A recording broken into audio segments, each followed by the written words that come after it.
فقہی اہم سوالات میں سے یہ سوال ہے کہ غسل جنابت کب واجب ہو جاتی ہے؟ ہاں جی، غسل جنابت کب واجب ہو جاتی ہے، کیونکہ واجب اقسال میں سے ہے۔ تو فقہ الاوت کی روشنی میں شاست فرماتے ہیں کہ غسل جنابت جو ہے یا تو جو ہے جوہر حیات خارج ہو جائیں تو اس میں غسل جنابت واجب ہو جاتی ہے، جس وجہ سے بھی ہو، خواہ احتلام کی وجہ سے خارج ہو جائے، یا کسی شہوت انگیز منظر کو دیکھنے کی وجہ سے خارج ہو جائے، یا جو ہے کوئی منفی سوچ کی وجہ سے جو ہے خارج ہو جائے، وجہ کچھ بھی اخراج منی جس کو جوہر حیات کہتے ہیں اس کی وجہ سے غسل واجب ہو جاتی ہے۔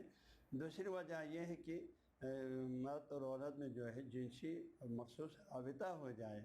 ہاں جی، تو اس صورت میں جو ہے پھر وہ غسل واجب ہو جاتے ہیں۔ مخصوص رابطہ ہونے کی صورت میں پھر خواہ جو ہے جوہر حیات خارج ہو یا نہ ہو،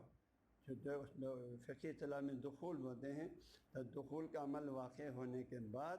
خواہ جو ہے اخراج منی ہو جائیں یا نہ ہو جائیں پھر غسل واجب ہو جاتے ہیں۔ تو دو سبب ہے، ایک اخراج منی، دوسرا دخول، ان دونوں میں سے کوئی ایک بھی صادر ہو جائے تو غسل واجب ہو جاتی ہے۔